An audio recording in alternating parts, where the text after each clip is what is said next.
In my first year of YouTube, I followed the expert advice. Post weekly, pick a niche, use keywords.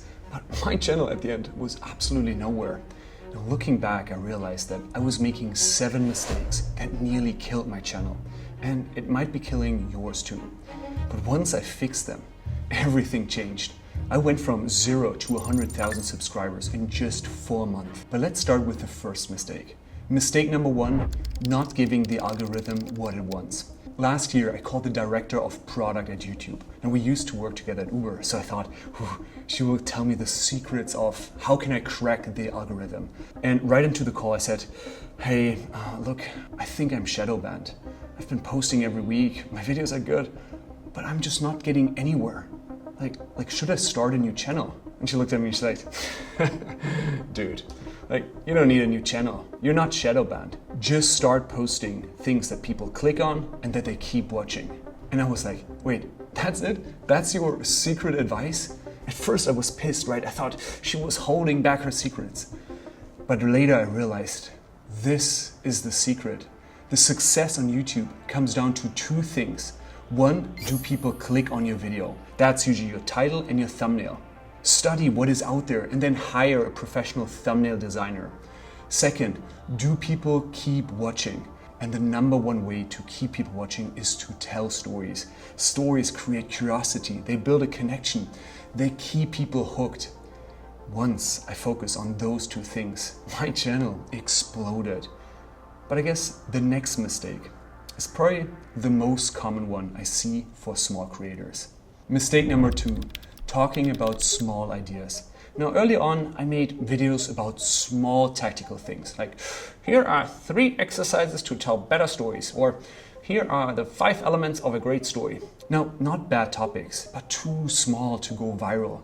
If you want your videos to blow up, you need a big, bold, tangible idea, like the kind of ideas that make someone stop scrolling and say, wow, I think I need this.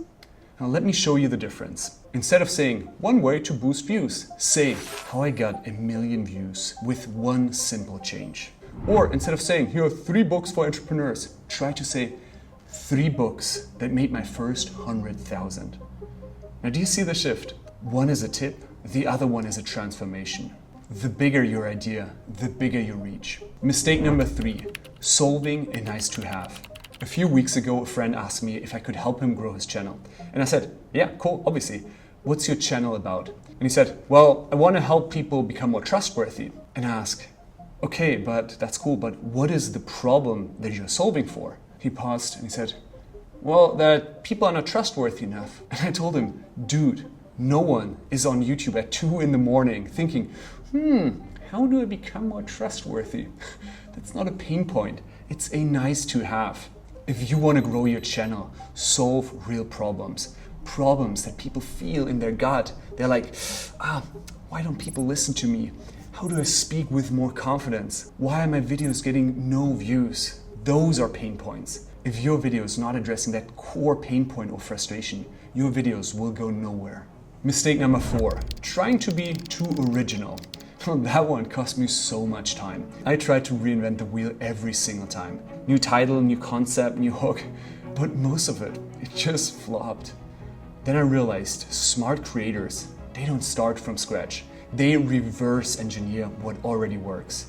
And what I do now is, I study some of the top performing videos. I then drop those transcripts into ChatGPT and then try to find patterns in their hooks, in their intros, everywhere. I then use that proven structure to help me shape my message. Now the core message of my video still stays 100% original, but now it's just packed in a way that really grabs attention. But the next mistake is probably the most common one I see amongst creators. Mistake number 5, talking instead of showing. When I first got into storytelling, I watched hundreds of videos on YouTube on the topic. But do you know what I noticed? They talked about storytelling, but none of them told a story or gave an example. And I was like, what the F, right?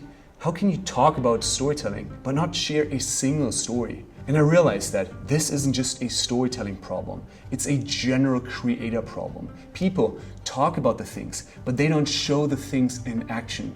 For example, in one of my most viral videos, I didn't just explain storytelling. Instead, I shared a short story of John Krasinski, how he tells a story. And that video got 1.5 million views. So I guess whatever your niche is, try to bring it to life. For example, you are a car mechanic. Well, then show how you clean the engine. If you are a fitness instructor, well, then just don't talk about it, but demonstrate the exercise. Or I guess if you're an interior designer, show us how you rearrange the furniture. Show, don't just tell. But the next mistake is actually the one that nearly killed my channel. Mistake number 6, trying to game the system. Back in my early days, I'd posted for about 6 months, but growth was really nowhere. I had, I think, like 100 subscribers, nothing. And you know, like, I'm impatient. I want this fast track. So I found this guy on Upwork, and he had like 200 completed jobs, 100% 5-star reviews. Like, he seemed super legit. And he said, well, yeah, I can give you 200 real subscribers every week.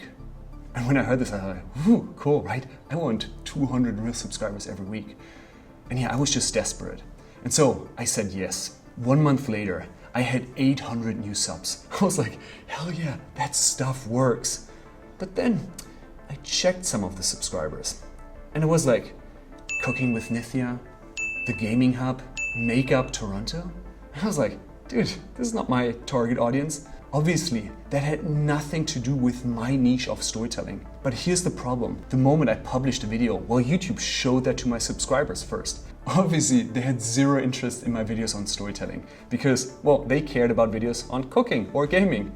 And that told YouTube, well, this is not good stuff. Let's stop promoting it. It took me months to recover from that.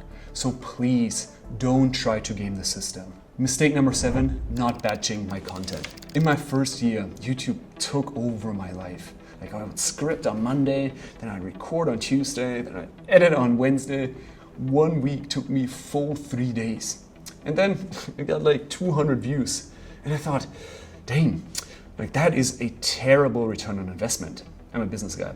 Today, I also post 1 high quality video per week. But what changed?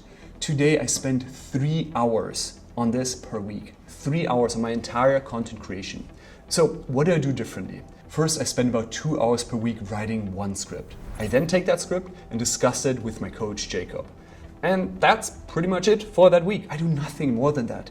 But then, after 8 weeks, once I have then 8 solid scripts, well, then I just record all of them in 1 day in this studio. 1 camera setup, 1 deep focus day, and 8 videos. Done. I then take all those videos and I give them to my editor. Now that's how you stay consistent without burning out.